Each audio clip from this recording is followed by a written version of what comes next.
So what about twins or people who are born at the same time in the same place? I often hear this question where their charts are clearly the same or effectively exactly the same, and yet their personalities are very different. It's a serious question, and I have to say I think a lot of astrologers get a bit squirmy about it, and it's understandable why, because if our premise is in the logic of conventional astrology, where we're feeling that we ought to be able to describe a person's personality from the chart, that the personality is revealed in the chart. If we have the same chart and two different personalities, clearly the basic premise of our work is in trouble. I would approach this from the evolutionary point of view and say that that premise is incorrect, that the chart represents a karmic predicament, you might say a set of evolutionary intentions, a set of evolutionary or karmic impediments, and in other words, it's the soul's predicament. And how we respond to that is what creates our personality. And so we could find two different people, two different souls, clearly, born with exactly the same chart and making a very different response to it. This is not surprising at all in the context of the evolutionary paradigm, but if we're doing the conventional descriptive astrology, the whole system seems to get very nervous in the face of that fact. So there's probably the single most fundamental response I could make to this question of twins or time twins. I have to add to that an important technical note. I remember receiving literally this question. I had clients when I was a young astrologer in North Carolina, and there were these two guys who were twins and very much part of our circle, and the idea is these two are as different as night and day, but they're twins. They're born like 10 minutes apart. How could this possibly be true? The question came to me.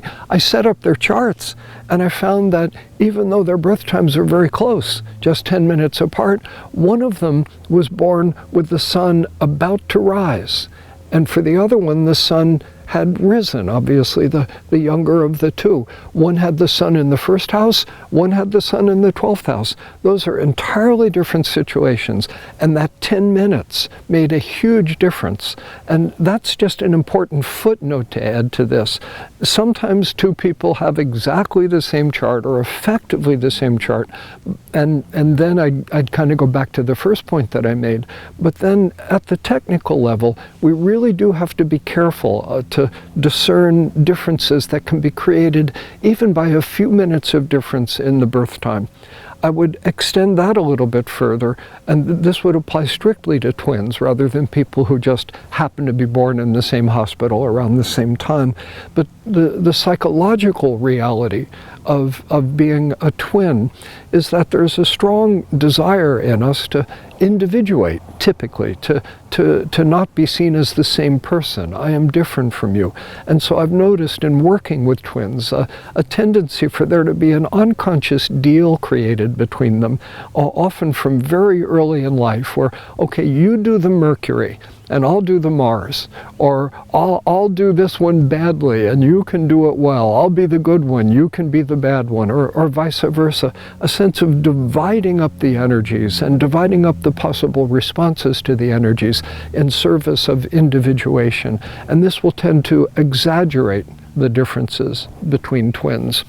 Now, with all that said, I want to add one more point, and it's a fascinating one and a fun one and kind of a dangerous one, where we have time twins. They're not physical twins, they're, from the same mother, but their charts are the same.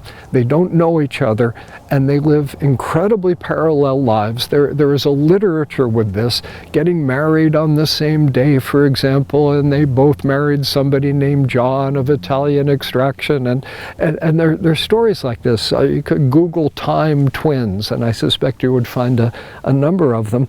And it's fascinating, and clearly there's astrology operating in a rather mechanical way. And everybody loves these stories. They kind of vindicate astrology. But I do find them kind of dangerous, because they also support this to me, archaic and fading idea that we are somehow, our natures and choices are determined by the planets. There's useful truth in that. There's a mechanical way that astrology does work, but I never want that to eclipse the sacred heart of astrology, which is this idea of individuality, freedom, personal responsibility, creativity, and imagination. Those are powerful forces, and I don't want any time twin story to eclipse that holy truth.